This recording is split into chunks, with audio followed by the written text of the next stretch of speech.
आज के इस वीडियो लेक्चर में जो क्वेश्चन हम लोग सॉल्व करने जा रहे हैं वो 9th क्लास के चैप्टर लाइन्स एंड एंगल्स से है और अपने आप में एक बहुत ही इंपॉर्टेंट क्वेश्चन है। और आज इस वीडियो लेक्चर में मैं आप लोगों को राइटिंग में सॉल्यूशन नहीं दे रहा हूँ, सिर्फ आप लोगों को एक्सप्लेन करूँगा। राइटिंग में करने का काम आप लोगों का रहेगा। ठीक है, तो चलिए स्टार्ट करते हैं। सबसे पहले हम लोग देख लेते हैं क्वेश्चन में दिया क्या है और फाइनली हम लोगों को प्रूव क्या करना है। तो क्वेश्चन में हम लोगों को दिया है in figure ABCD and BPQ are lines, BP is equal to BC and DQ is parallel to CP, then prove that. और फिर हम लोगों को यहाँ पर दो पार्ट्स दे रखे हैं।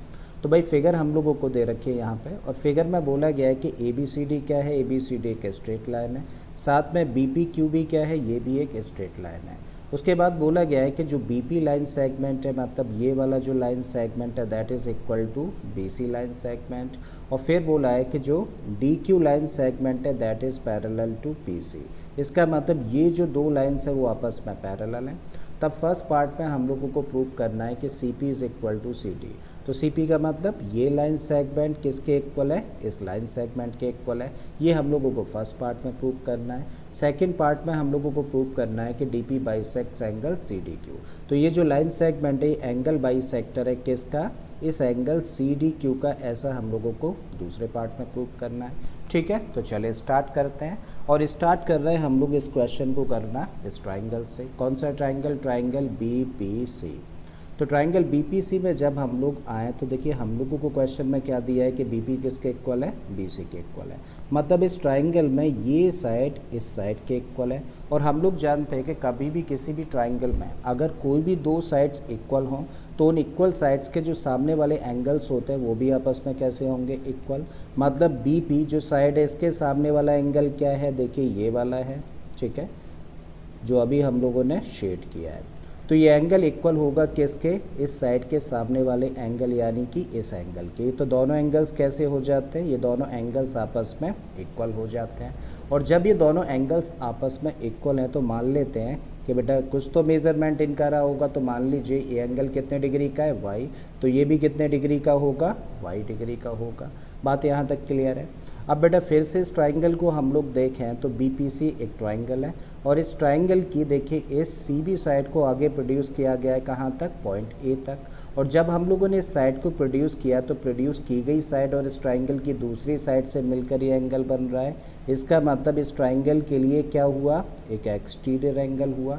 और अगर ये एक्सटीरियर एंगल है तो इसका मेज़रमेंट किसके इक्वल होना चाहिए, the sum of two opposite interior angles के सम के। ठीक है, इसका मतलब इंटीरियर एंगल्स क्या है, अपोजिट इंटीरियर एंगल्स तो देखिए ये वाले है ना।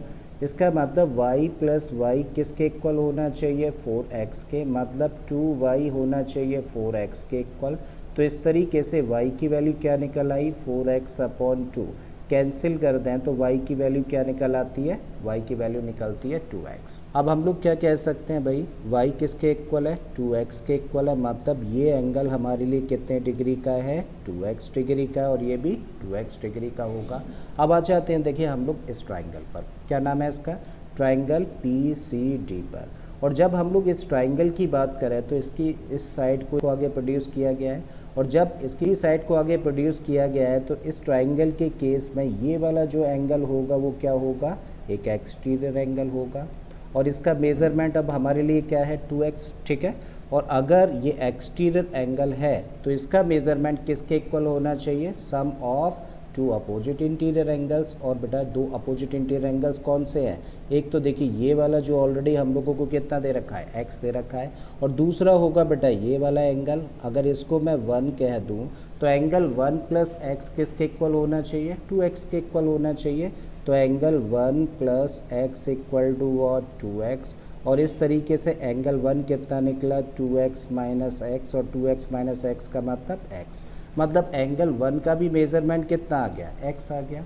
और अब हम लोग फिर से इस ट्राइंगल को ध्यान से देखें तो अब इस ट्राइंगल में ये एंगल भी कितने डिग्री का है, x डिग्री का, और ये एंगल भी कितने डिग्री का है, x डिग्री का। ठीक है, और किसी भी ट्राइंगल में अगर उस ट्राइंगल के दो एंगल्स आपस में इक्वल हों तो इक्वल एंगल के सामने वाली साइड्स भी कैसी होती हैं, इक्वल होती हैं।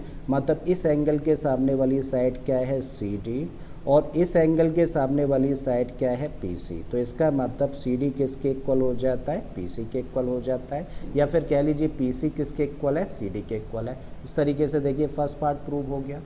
अब आते हैं क्वेश्चन के सेकंड पार्ट पर, और जब क्वेश्चन के सेकंड पार्ट की हम लोग बात करें तो हम लोग आते हैं इन दो लाइन सेगमेंट्स पर। तो क्वेश्चन में देखिए हम लोगों को दे रखा है कि D Q is parallel to what C P, मतलब ये लाइन सेगमेंट पैरेलल है किसके, इस लाइन सेगमेंट के, और इन दो पैरेलल लाइंस को कट करने का काम कौन सा लाइन सेगमेंट कर रहा है, पी डी। इसका मतलब पी डी क्या है अपने आप में, ट्रांसवर्सल। और जब पी डी ट्रांसवर्सल है तो बेटा उस केस में हम लोग कह सकते हैं कि ये एंगल और ये एंगल, दोनों एंगल्स कैसे होंगे, क्या रिलेशन होगा, ऑल्टरनेट इंटीरियर एंगल्स। और पैरेलल लाइंस के केस में ऑल्टरनेट इंटीरियर एंगल्स कैसे होते हैं, आपस में इक्वल होते हैं। मतलब अगर इस एंगल का मेज़रमेंट x डिग्री है तो इसका भी मेज़रमेंट क्या होगा, x डिग्री होगा। और इस तरीके से हम लोगों ने क्या शो किया, हम लोगों ने शो किया कि ये एंगल भी x डिग्री का है और ये एंगल भी x डिग्री का है। और ये दोनों एंगल्स कौन बना रहा है, ये लाइन सेगमेंट बनाता है किस एंगल में, इस पूरे एंगल में, करेक्ट है। इसका मतलब ये लाइन सेगमेंट अपने आप में क्या हुआ, इस पूरे एंगल यानी कि एंगल सी डी क्यू का एंगल बाइसेक्टर हो जाता है। क्यों, क्योंकि ये इस पूरे एंगल को दो इक्वल पार्ट्स में डिवाइड कर रहा है। तो यही चीज़ हम लोगों को सेकंड पार्ट में प्रूव करनी थी। तो मुझे उम्मीद है स्टूडेंट्स कि आप लोगों को ये क्वेश्चन अच्छे से समझ आ गया होगा। अगर ऐसा है तो प्लीज़ वीडियो को लाइक कर दें, चैनल को सब्सक्राइब करना, और बाकी के इसी तरीके के क्वेश्चंस के लिए प्लेलिस्ट में चले जाइए। ऑलरेडी इस तरीके के बहुत सारे क्वेश्चंस मैंने अपलोड किए हैं। मैं फिर से आता हूँ एक नए क्वेश्चन, एक नए कॉन्सेप्ट के साथ में। Till then keep learning and thank you for watching this video.